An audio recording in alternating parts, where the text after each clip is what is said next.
Welcome back to the channel. Welcome back to the Men of the West podcast. We're doing a quick video today. Well, not really a quick one. We have a couple different topics we want to get into here. First one being why young people are returning to pipe tobacco in Christianity. Should be an interesting topic. Stay tuned.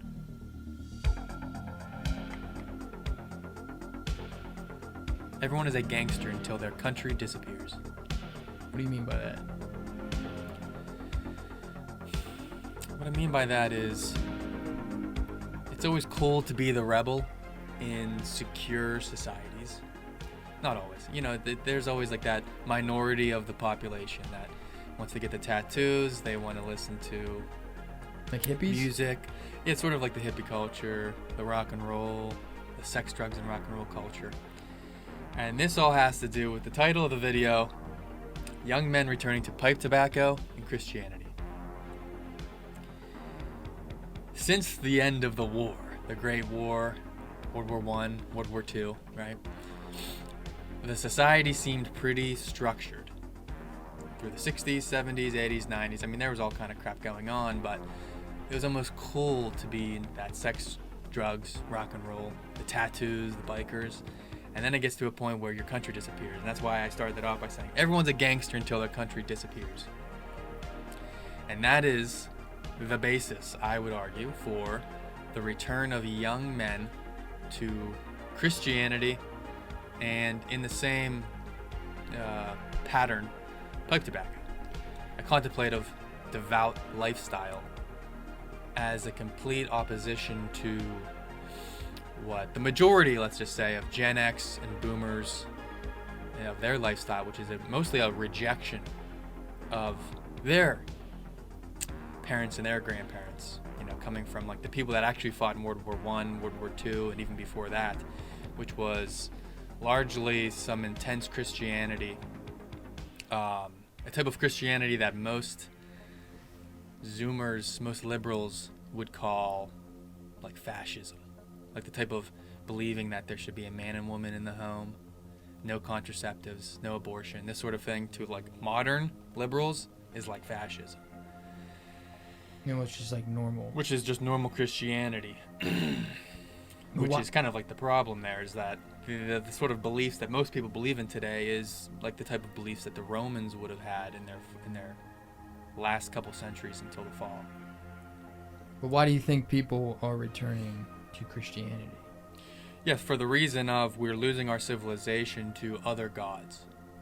There's the gods of liberty. Even we have the Statue of Liberty, the goddess of Libertas, which the Roman goddess placed at the entrance of our country. So like just at our foundation, there is a very pagan, esoteric, like reflecting back to the Romans. A lot of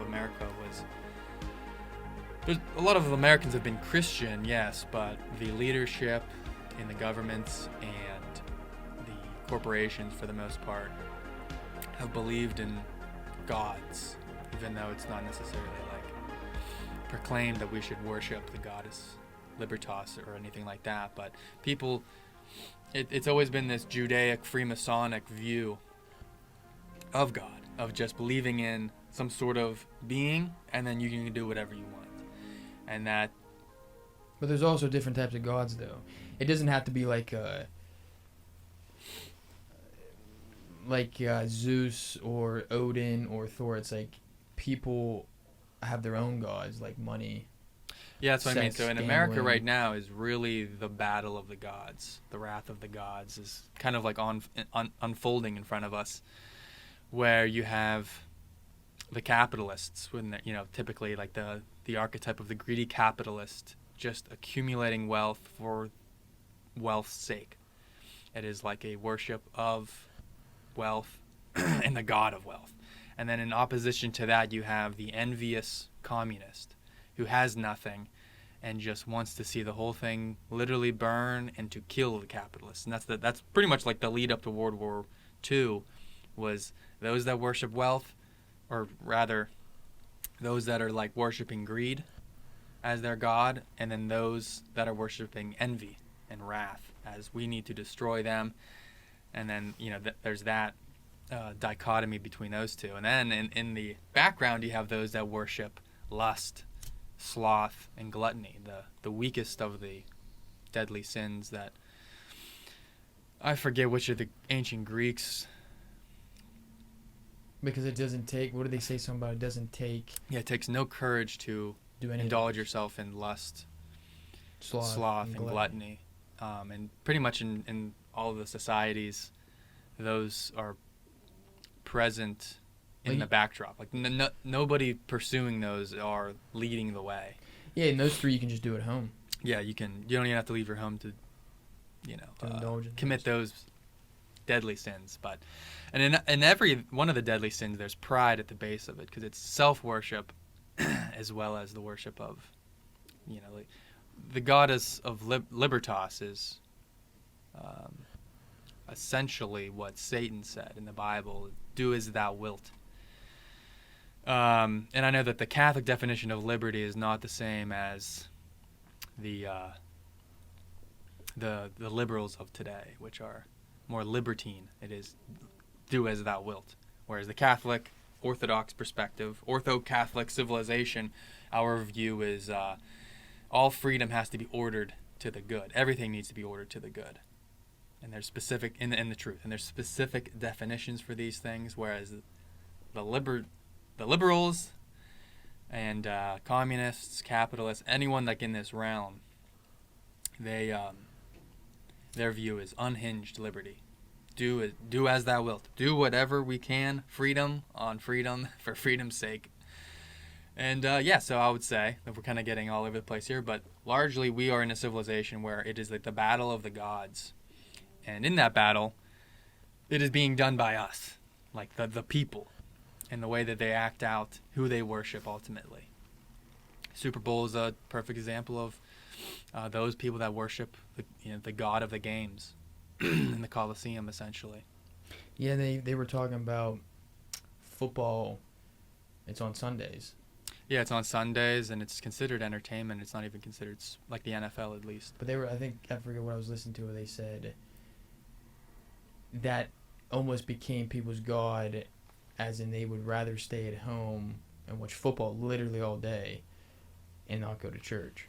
Yeah, that's like if that's we lived in a Christian country, that would never be allowed. Yeah, and that was like a realization for me. I remember like growing up saying to people that we live in a Christian country, we should follow Christian laws, and like some people were brought up differently with like the view of if you thought this was a place for Christians, you're wrong. Like this is a place for hedonism, as like a founding principle of do as thou wilt. Because really there is no, the Constitution, Declaration of Independence don't talk about a trinity of like any sort of traditional types of Christianity. It's very vague. It is a belief in like the Freemasonic version of a god, which is like a god that, like the Protestant Revolution happened, and like all these Protestant different denominations were at war with each other and in war with the Catholics, and like immediately after the Protestant revolt and all these endless wars, it came to like this Freemasonic view of God of, well, they're all just meaningless as long as you just believe in some God. And that has been the God of our country. And that leads us into just recently, Bishop Barron, Father Mike Schmitz, and Jordan Peterson just had some sort of conference, but it was a podcast, but like they were up on stage. Yeah, in front of an audience. And they were talking about this God that is at the foundation of America. And since America and England conquered the world like 80 years ago, it's a world's problem now, which is the moral therapeutic deism, which is the belief in just a God whenever you need him, like a Santa Claus. Mm-hmm. That's what most people, at least that I've stumbled across, they're like, I'm spiritual, and they treat him like Santa Claus, and they're the first to complain where like when he doesn't answer your prayers. And I'm pretty sure it was Jonathan Pauget was saying that. He's like, you want to get ahead of the like you want to pray every single day so things don't happen. You don't want to start praying when things start to go bad. That's sort of like the problem in the country, is that we have reached a point where the amount of prayers of previous generations are like drying up. People aren't praying. There is no like spirituality of today. Mm-hmm. That skulls are going to start. Skulls are going to start being smashed in the street for the most part. I mean, like, it's going to get to the point where there is no morality. We're already there, but it's just we're at the point of a civilization where we just need the thing to propel it. Electricity shut down, 2 days, 3 days without food, and then all of the things that you would see and read about in the Bible and in Roman Empire times and Greek times are just around the corner. As long as you have that event, the event. Yeah, I don't think we're far from it. Yeah, we'll see.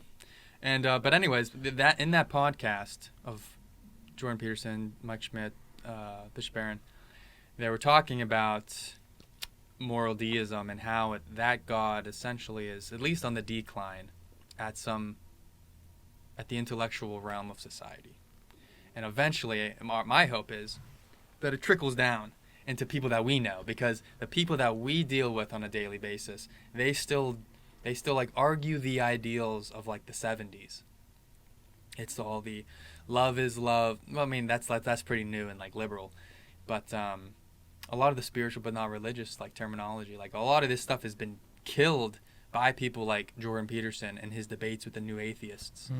And Four Horsemen. Yeah, a big part of that podcast, to me, it seemed like almost like a celebration of nobody.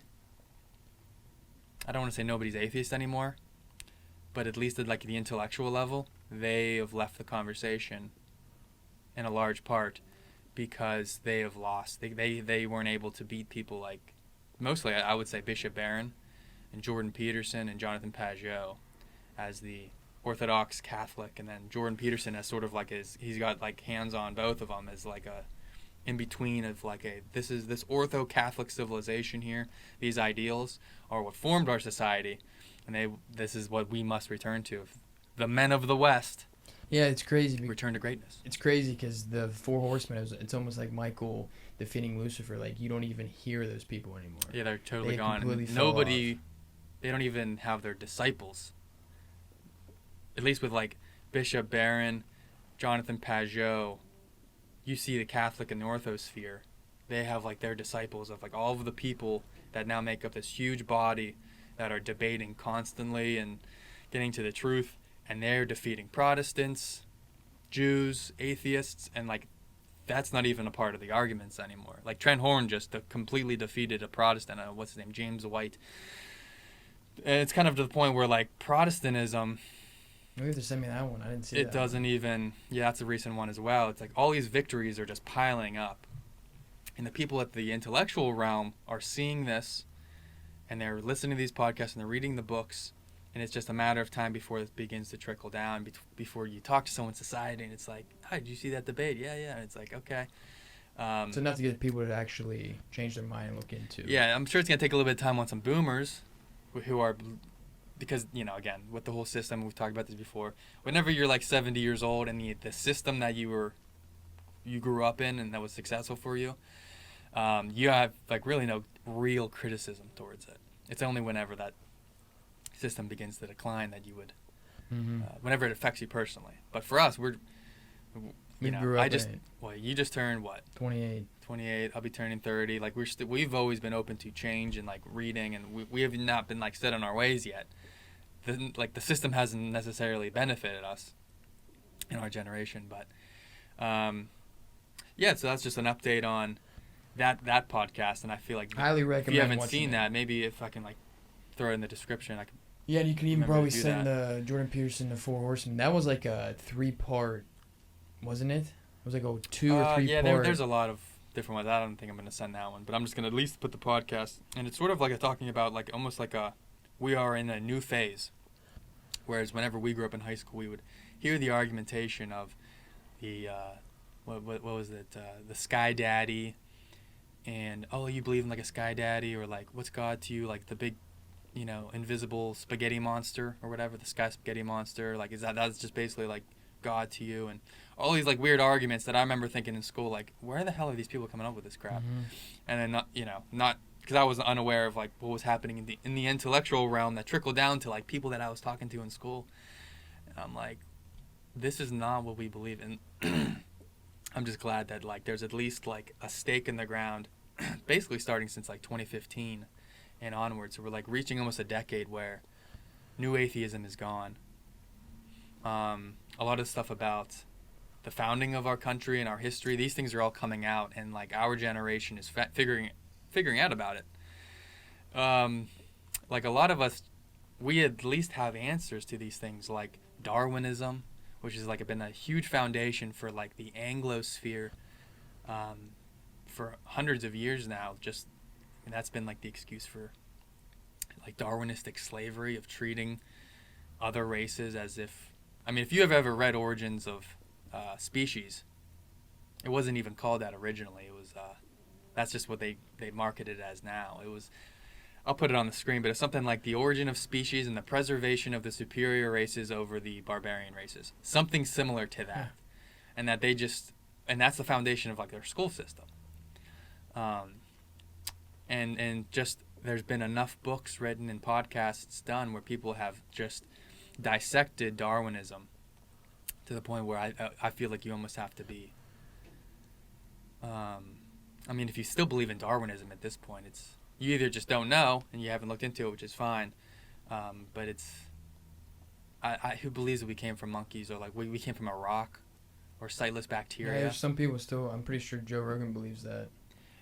Yeah, but people believe things for a reason, like a certain reason, like that. I mean, for certain things, that is. If you want to be a degenerate hedonist, you will believe that you came from a monkey so that you can act like a monkey.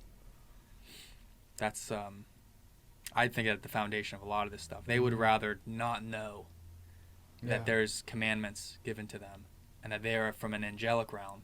Like they're fallen beings, like us as humans, like a fallen being from an angelic realm that God came down to save. We need to follow certain commandments to reach that peak. They would rather think that they came from like the dirt as like sightless bacteria that magically appeared, and that they can just act like monkeys here on Earth for a while, which is, and then return to nothing, which... It's a good way of saying that. Well, I just think that is like, that's the dichotomy there. It's one or the other. You can't think that you came from a monkey, which came from like sightless bacteria, which came from what, a rock? Where'd the rock come from? You can't believe that you came from that chain, and then like... There's always going to be an ending. But you're also like, you were made in this body, like the Gospels say, or the Old Testament. Yeah, so getting back to the pipe tobacco stuff, the greats of a previous age, we have Tolkien, of course. Everyone in the pipe community would definitely know. Mm-hmm. Tolkien, C.S. Lewis, G.K. Chesterton, and these guys are obviously known for like being tobacco smokers. Not cigarettes, cigarettes is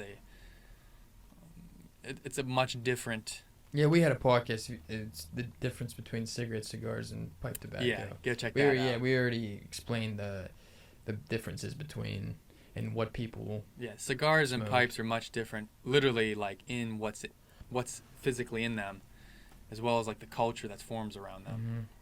Mm-hmm. Even the way of smoking it, too. But these people, like Chesterton, C.S. Lewis, Tolkien, and some of the other great English thinkers, like I love Hilaire Belloc. Yes, he was born in France, but he moved to England or whatever. He wrote plenty of books about a lot of these things, and Christopher Dawson. Those are two other ones that are not talked about. They're not elevated to the point of C.S. Lewis and G.K. Chesterton, I would argue, because they have even more traditional beliefs. Like, they're more open to the Jewish question and things like that. And like anti-liberalism to a high point. Of course, anti-communism as well, but those are two other thinkers from like the same kind of school of thought as G.K. Chesterton and C.S. Lewis and Tolkien. But just to go through some of the slogans that even hopefully are being put to an end and then being replaced, that I've at least seen, it's at least being, this conversion is at least being done on the internet. And I almost can't even imagine where our society would be. Well, it's hard to say, because the internet is pushing out so much hate, or rather like the people and the hive brain, the hive mentality, and the feeding off of each other's emotions are almost creating like another sort of communist revolution in a way, where people are just that envy in wrath. But in the other way, and then that's spreading pretty quickly, but in another sense, it is allowing information to reach those that are seeking it, that are seeking the truth. And you have like a Christian conversion of a large part of the population online, like traditional Christianity, Orthodoxy and Catholicism. And that is trickling down. And then you get an end to sayings like, I just have like some like basic quotes here. Like anyone talking about like your truth, like, you know, just live your truth or whatever, like the hippies say. What's that one they always say? Gosh, I hate it. It's I'll think of it. I can't. Things like believe whatever you want to believe.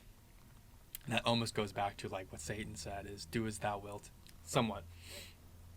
Other things like spiritual but not religious. And I'm really hoping that these are going to be seen as almost like if you're a feminist in society today still. It's like those arguments, like that's been defeated a decade or more ago. Like the ideals of feminism, which originated in the 1800s, went through the 1900s, and essentially have ended for the most part, at least like third wave feminism, and eventually when it needs to move back further into second wave and first wave, as more women are riddled with student loans and they just want to have a family. So like a lot of women are just feeling that straight up. So like just these ideals, liberalism, like I said, communism, capitalism even, like just seeing how much money these corporations are amassing. They have no loyalty to any specific nation, and they can just move that money wherever they want. They're all largely owned by the same types of people of a specific racial, religious group. If you know, you know. Feminism, communism, capitalism, all these ideals essentially have been defeated online. It's just a matter of them getting out to the public, which is what we're trying to do here at Men of the West Media. And we want those quotes like just believe in a God or your truth to be replaced with, and this is what we see online, like in the Gospel of James, chapter 2, faith without works is dead. John 6, Jesus said to them, very truly I tell you, unless you eat of the flesh of the Son of Man and drink his blood, there is no life in you. Matthew 16, I tell you that you are Peter, and on this rock I will build my church, and the gates of Hades will not overcome it. And I will give you the keys of the kingdom of heaven. Whatever you bind on earth will be bound in heaven, and whatever you loose on earth will be loosed in heaven. These are the types of sayings, and maybe not these like huge phrases, but at least like you have these more traditional slogans kind of coming back, like in these arguments. It's like when you're talking to a Protestant, it's like bang, bang, bang. How do you refute like some of the most basic things? Well, one, they took James. They altered that. They got rid of that. They just because my like little cousin came up to me, high school or whatever he is, 8th or 9th grade, and he's like, my Protestant friend is like, telling me this and that, and I'm like, let's just open up the Bible here and let's see what he's talking about. And the Bibles are literally different. Like in the Protestant Bible, I'm like, it says faith without works is dead, because that's what he came to me with is.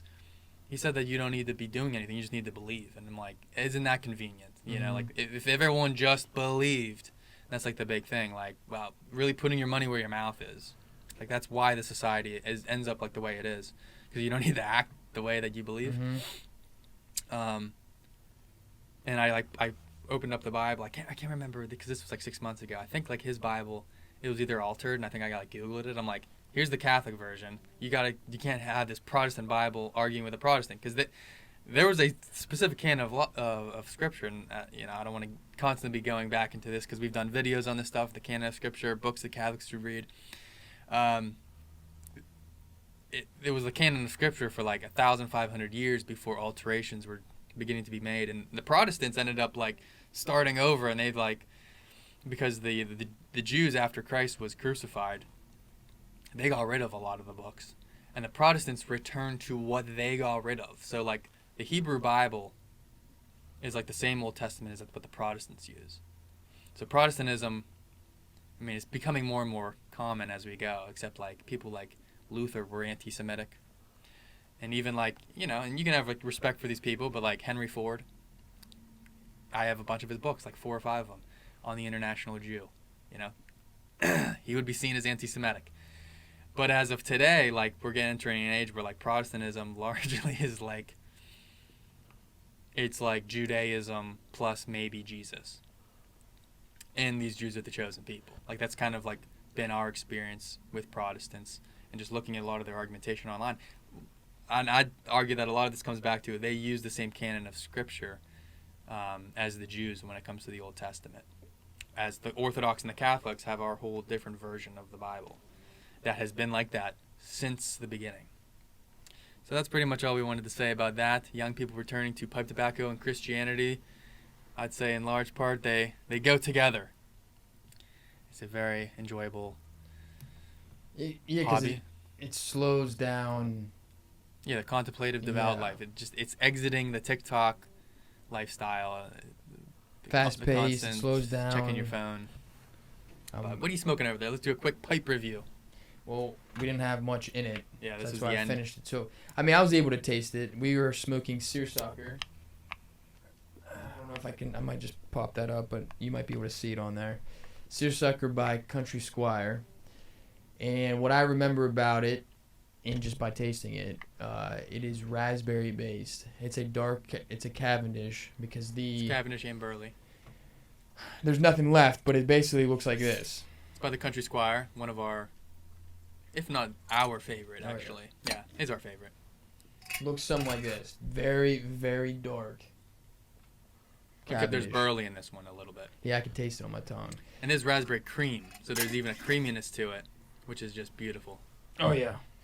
It's definitely, I would say top 10, I would say, on my, I mean, we've done so many pipe reviews on. This one is definitely in my rotation. Yeah, I would say top 10 of, like, the flavored tobaccos. The flavored, it's like, for me, it's like top couple. Yeah, but it's we right also, after, we did slow down. Chocolate cherry. What about Old Toby, or what about... Those aren't really, those... I guess whenever I think of flavored, I think of like... Black Arrow. I think of like Berry Cobbler, Pennsylvania Dutch Treat, Basil's Peaches and Cream. Those are all flavored. We have like 3 cherries. Yeah, I usually don't think of Old Toby as flavored. But it's not English. Yeah, I guess so. But I would at least say top 10. We've definitely slowed down our tobaccos. That's why I leave it to the top 10, because I bet you we find better ones out there. Yeah. And I feel like it's going to be hard to beat some of these ones, because these are honestly amazing. And like, that one's empty, so... oh, yeah. This is the final bit of this raspberry cream. It's honestly delicious. It's even hard to find the reviews. Did you find... No, it must be...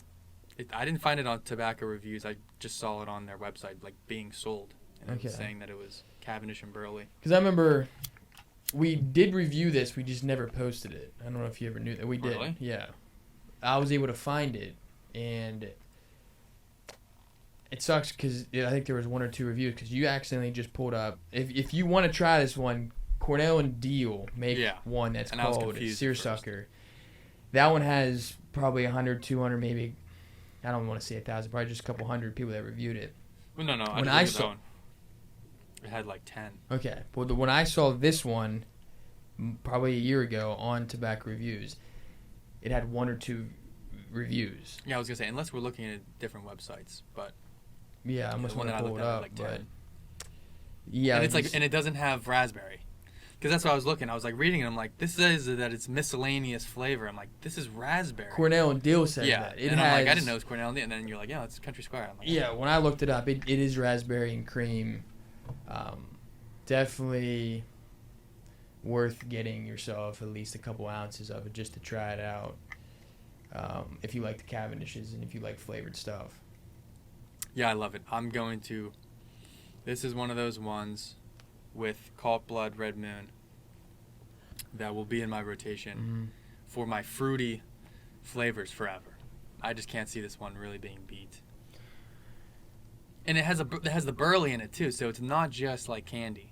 You got like that tobacco in it. Yeah, you can. Yeah, I've always explained it. I always taste burley on my tongue.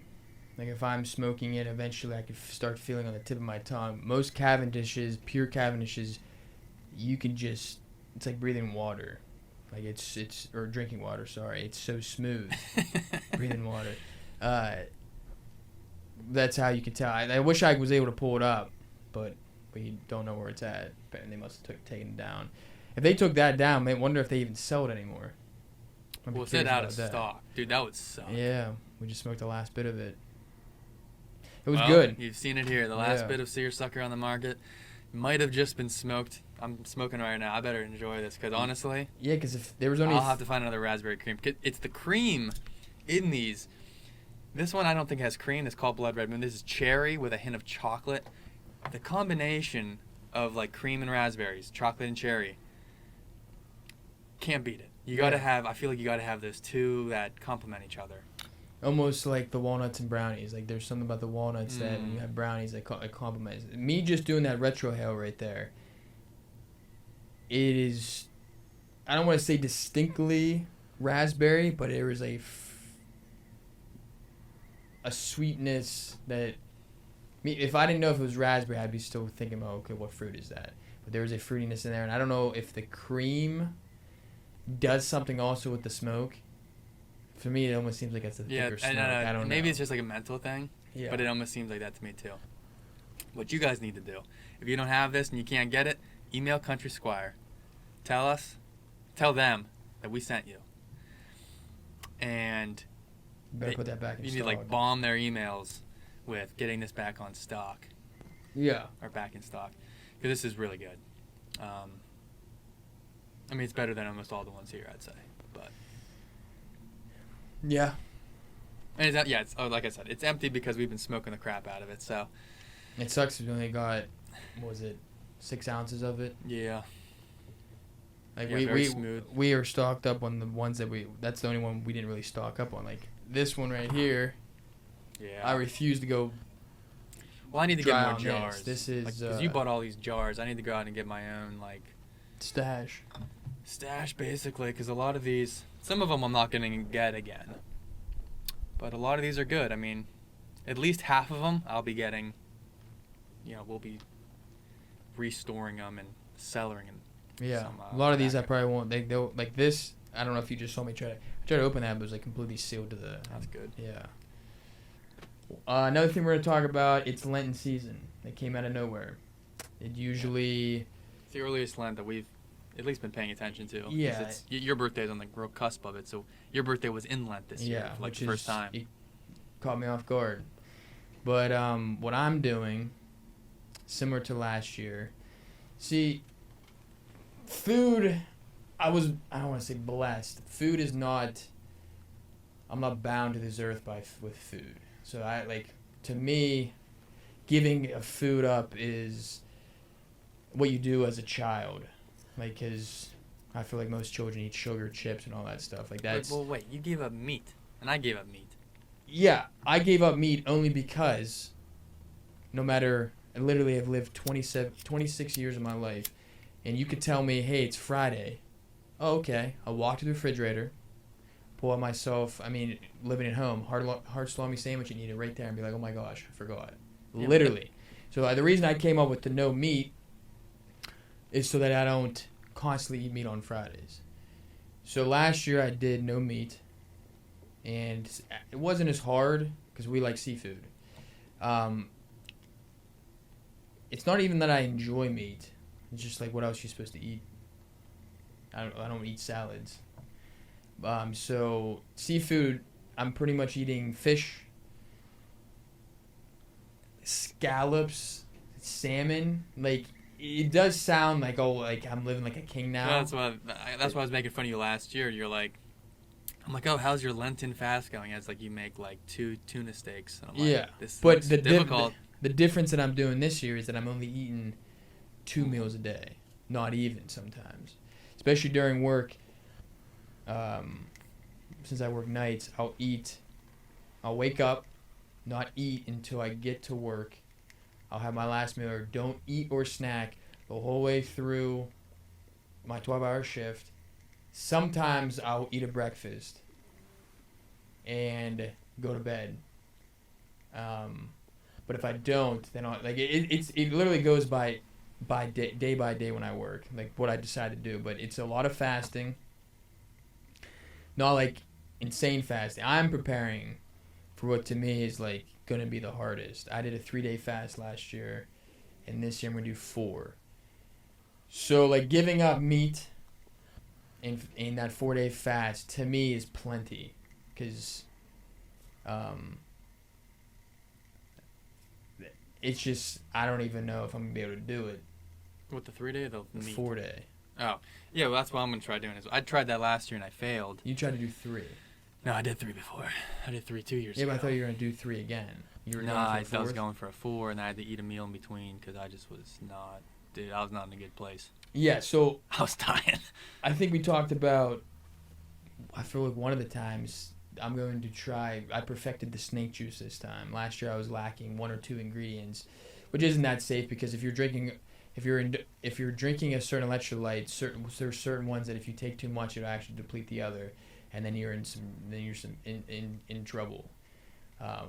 So I perfected the snake juice, and I'll be drinking that for the 4 days. And like if people have questions of what the heck that even is, I'll explain it more. And I'll do maybe the podcast while I'm like 3 days into the fast, because I'll probably be thinking way clearer. Like there's a lot of benefits to it, but those are the main 2 things that I'm doing, and a lot more religious readings. My daily bread, trying to finish that one. I started that last year, and then we both have. I always forget that book. Someone also has it. They mentioned it. The breakdown of the Bible. The Ignatius Study Bible. Ignatius Study Bible, which I'm not somebody that you're talking about. No, there's someone else. Okay. Someone was like, "Oh yeah, I have this." Oh, Matt mentioned he has the really? same. Yeah, his sister has it. Because as soon as you said that whatever the L word you just said. Ignatius. Ignatius. I was like, yeah, that's it. You see, it's like LVE or something, isn't it, on the bottom? Oh, yeah. He said something like that, and I was like, yep, that's it. I can't remember what it says. And doing the rosary, trying to do it every morning. There's a nice, it's on YouTube. It's just a rosary on repeat every single, like literally all day. And I'll just jump on in the morning, finish it off, or if I catch in the beginning, or just to get myself in the habit and, trying to just start the day off good. But yeah, the food thing is just like I think we were talking about giving up alcohol and sugars and chips. I'm like, I just don't do that enough to be like, oh, I need to give that up. I have problems. I was going to say, we actually haven't drank alcohol on this podcast in a while. Because as soon as we started we haven't done podcasts all that often, but like, I started the new year and I was doing carnivore diet and I think I was drinking black coffee or something, and we don't say these things because I know Protestants, they love to like jump down your throat about like,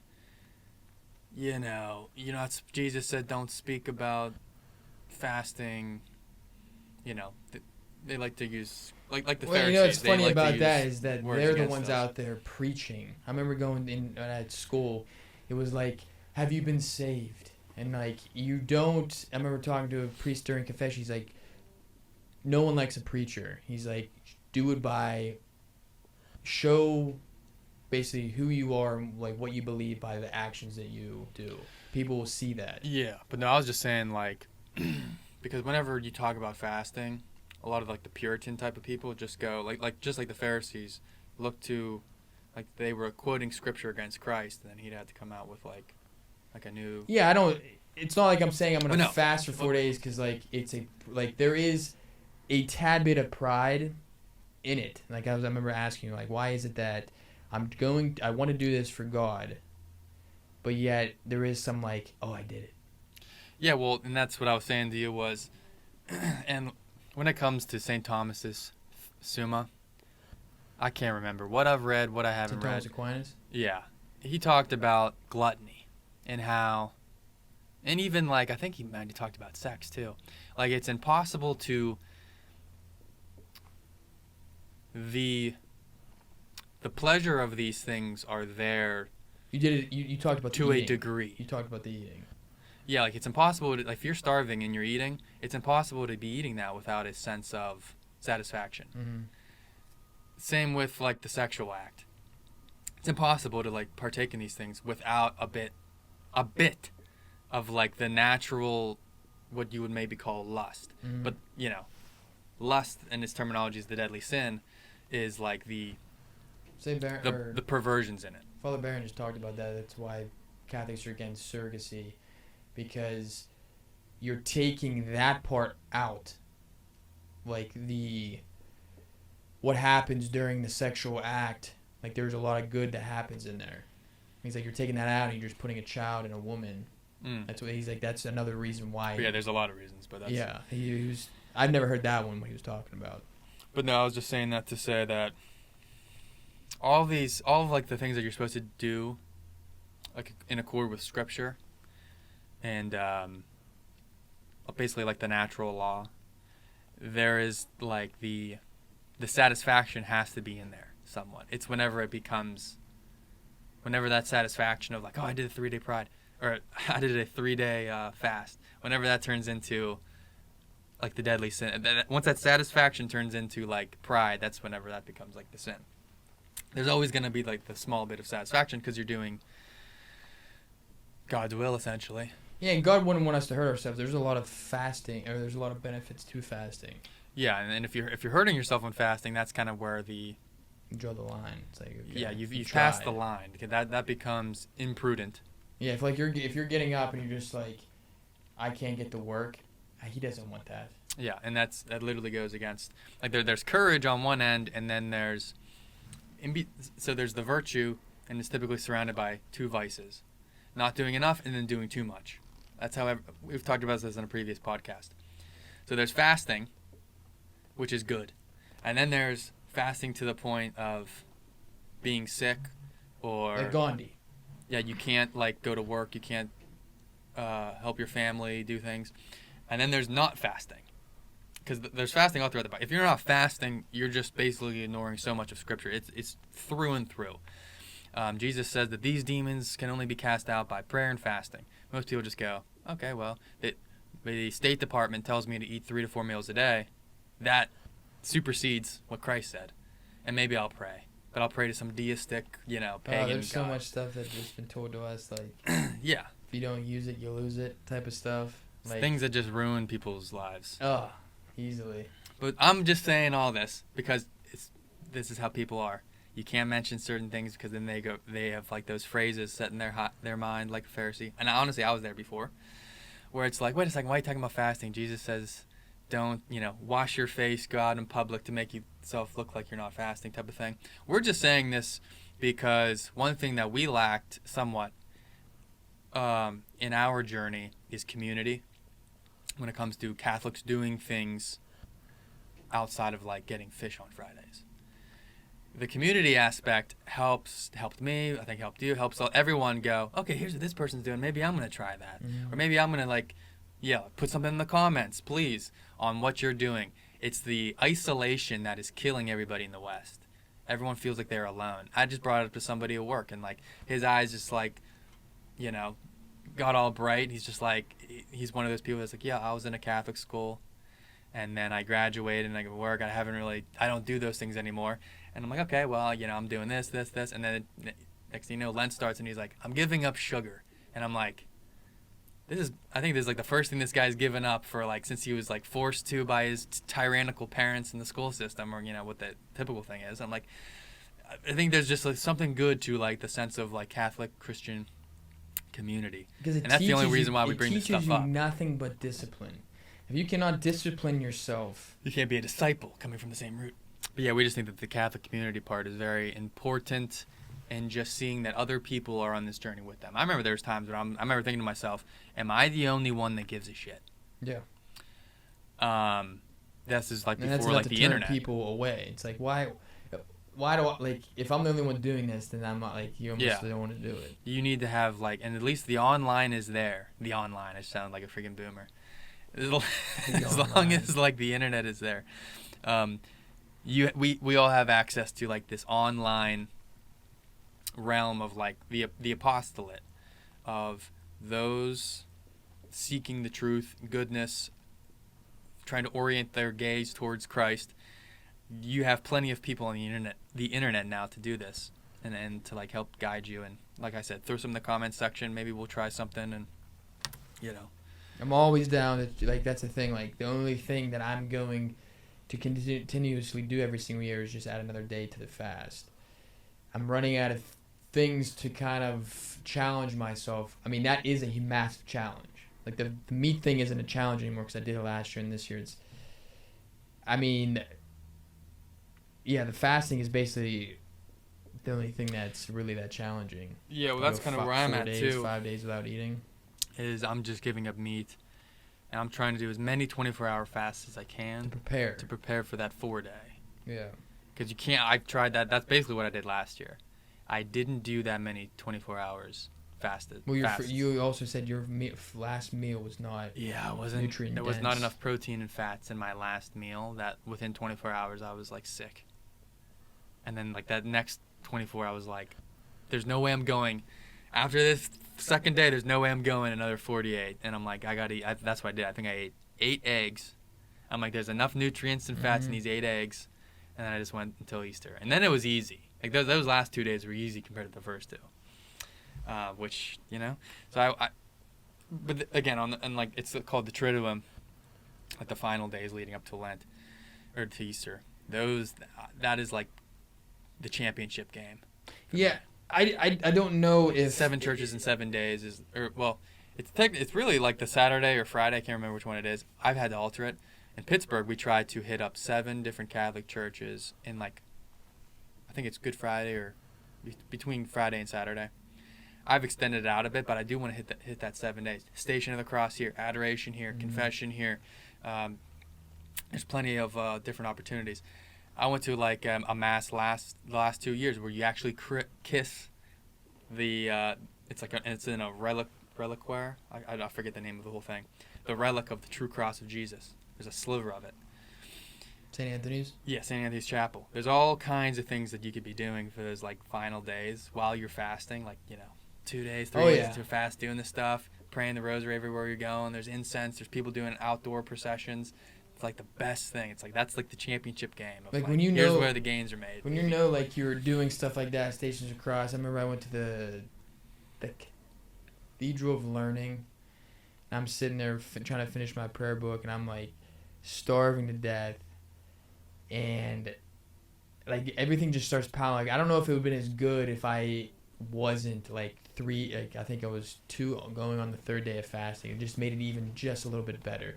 I don't know if it's weird, but I enjoy it a little bit. The pain, the suffering. Yeah, the pain's nice, but also it's the part of you can focus on the one thing, because normally you'd be thinking about, I just ate. Yeah. Now I'm crashing from it. And so you're crashing, you're kind of getting tired, you're bloated, I got to go to the bathroom. When's my next meal? Mm-hmm. And you're in this constant cycle of, where am I going to eat? Now I'm eating. Now I'm dealing with what I ate, through the crashing, or now I feel like crap. Now I have to go to the bathroom. Now where's my next meal? If you become cognizant of that, that's how most of your lives, if you're eating 3 meals a day, it becomes like that. Where's my next meal?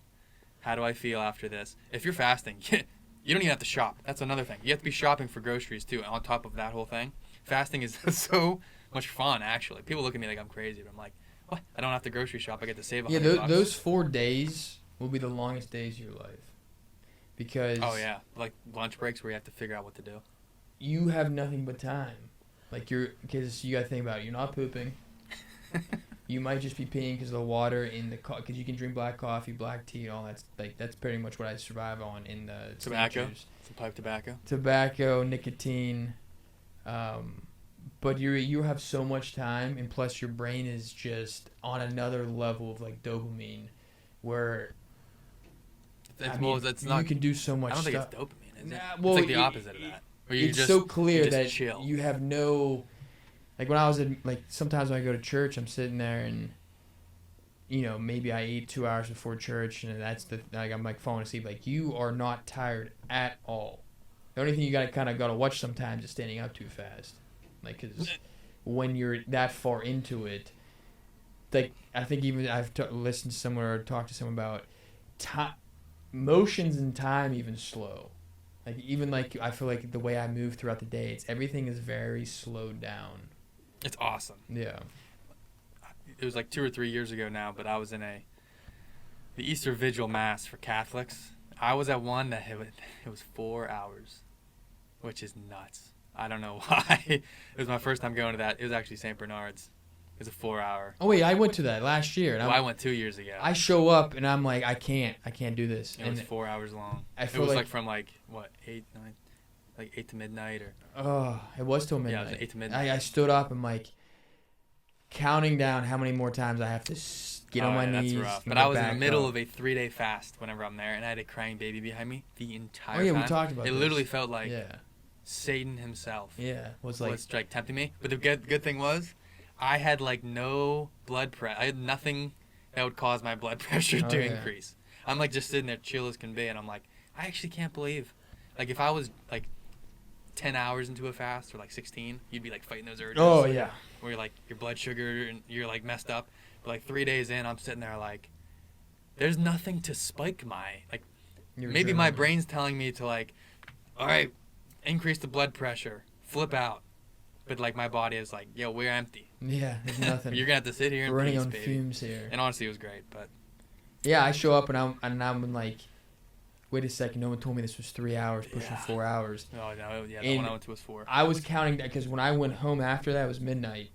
As soon as I got home, was when I was able to eat because we didn't talk about like the whole point of that is having Easter as your first. Yeah. And I texted you, I'm coming home. It's 12:01.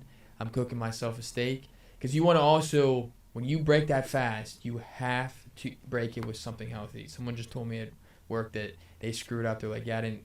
The next day I was so bloated and all that stuff. Yeah, you are very depleted on electrolytes, and you want something like a steak.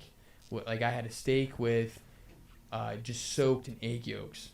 Oh, it was so good. And I felt ate too perfectly much. fine the next day. Yeah, you can also do stuff like that. We have 2 Easter dinners. I know. Yeah. First world problems, but I go and I eat as much as I can in that first meal. And I felt bad. At the second Easter dinner, I don't think I touched one thing. I was in the bathroom for 4 different occasions. I think. 3 or 4 I different occasions. refuse to do that. And I'm like, what the heck is wrong with me? I like made a pig out of myself. Which, you know, I'm sure there's a sin in that of gluttony. Right after a nice 3-day fast. I think they balance each other out. There was that one guy on the internet that talked about that. He's like, it was like a self-deprecating sort of prayer that he was saying. And he's like, what is it in me to have the pride in fasting just to follow it up with immense gluttony? And he's like, I eat until I'm sick, then I fast, and then I eat until I'm sick again. And he's just kind of like talking about. But I would love to talk to a priest about that because I see that is a reward. But are you indulging to the point of? I think your body tells you. Yeah, I don't think. Mine told me like, hey, you just partook in some gluttony there on Easter Day, right after a nice 3-day fast. Yeah. So I'm not gonna do that again. I think the body can tell you what's natural and what's not for the most part. I don't think too many. You just gotta listen to your body, be in tune with your body, and tell you what. Well, that's a dangerous thing there too, though. Yeah, because you don't want to be like all hippie about it, because your body does also tell you. And it's not necessarily your body; it's like the animalistic dark arts inside of you telling you things that you think are natural, but are completely not natural. All right, we're at like an hour. Yeah, we gotta finish this up. It was a good podcast. We'll probably post this by itself and then cut it up into a couple different a few things we'll leave you with. If they still that's not in stock, but mark that down. Seersucker. Comment about have a good Lent. Yeah. Tell us what you're doing for Lent. Send us some other good like flavored fruity tobaccos, just in the spirit of these ones. And all I can say is check out most of our podcasts because we're trying to post every week, but we also have a business that started up and it's kind of like pulling me one direction. You're dealing with but like trying to get married and going through all that stuff. So I'm in school right now. Yeah. We will try to post some things, things here and there. What I am trying to do is post other videos. Like, if you haven't seen it yet, I just posted a video. I used AI language or whatever, covering some of the papal documents. I posted the papal bull that was sent to Martin Luther from Pope Leo, 500 years ago. Because a lot of people base their faith on things that they think happened or that they think were said during these times. And there's a website. It's like the Papal Archive. I actually have it linked. So if you check out that video, the very last video from this one, it's like the name of the Papal Bull sent to Martin Luther. If you click on that and then go into the description, it's like the Papal Archive of all the papal encyclicals and papal bulls and all this kind of stuff. I want to post more videos like that and have like our own playlist of those, because I don't have like the voice, and we just don't even want to do that where we sit here and just read the documents. We just found like this AI. If you could put some cool music in the background, like it's 10 times better. Like you can also listen on like a nice drive home or from work or whatever. And then I just put together like a bunch of, I'm going to make like a nice playlist of like songs, but like that, like themes almost. Like I just posted one. It's like, so right before that video that I was just telling you about, just like almost like 45 minutes or 50 minutes of like Viking age kind of music. I listen to it in the gym every day. It's motivating. I mean, it's all it's like got a copyright strike on it. It's not like we make anything from any of these videos. I just like to have these things because, you know, we listen to a lot of like videos and stuff, and it's like this can be done so much better. So that's all I did for that, was piece this music together, put like a nice Christian theme to it, send it out there so that I could listen to it in the gym. But I want to do that with plenty of other topics as well. I want to have a nice playlist of those sort of songs. But yeah, check those out. Since we changed the name of the channel to Men of the West Media, we really want that to be the channel. It's just media in general, whether it's podcast. I got some stuff brewing up, so like making rum, making mead, making like a whole brewing section, pipe tobacco section. We just want this to be truly want this to be like a media page. We can just come here for all these different things. We don't want it to be like something where we just have live videos of just trying to entertain you.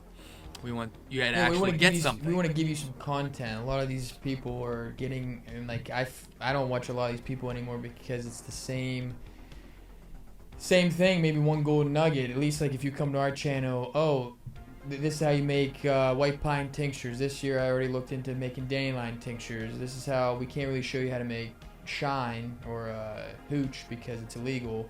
We can talk about it. We can talk about it. We can show you some of the steps. Yeah, mead, wine, just maybe some of the garden stuff we're going to try to figure out. Like a lot of the philosophy and theology and things like that. You can even check out my eBay. I'm got a few shirts up there, and some of them are actually selling. I'm kind of surprised. Like just the fact that like nothing ever goes that easy. I'll try to throw the link to the eBay account. It's Retro Threads, and like maybe just videotape. I don't know. Just like we have an Instagram, like giving you content to keep you coming back for more. Like we are two people that love to learn and figure out different things. But we don't want to be entertaining. That's like the difference. That we don't want to just be doing live streams, even posting multiple times a week. I just don't know how these like family men or these people even like do this. You'd have to just give up so much of your life, and we're just not willing to make those there's people that stream bargains. 4 or 5 hours. It's impossible. Yeah, all the streaming this is and hour like the constant right videos. It's like I'm like doing all this stuff, and I like, oh look, this person posted another video, like this family man who like is now posting multiple times a week. I mean, it's like it doesn't. If you're actually preparing for hours before a podcast, doing the hours of podcast, editing the videos, what kind of freaking family life do you have? I mean, that's just where it's like, that's why it's difficult for us to get on board with all this stuff. And we don't want to be like these characters that form on the internet. Like they try to turn themselves into something specifically, and like we're not making a business out of this. So like we don't really care that much about getting you back here for like a daily video or something like that. So we just, again, like, comment, subscribe to the channel just for some of the basic stuff we try to put out every once in a while. This is like a nice little hobby for us. Yeah, it's fun. Yeah. That's it. That is all. See you next video. Check out the others. Peace.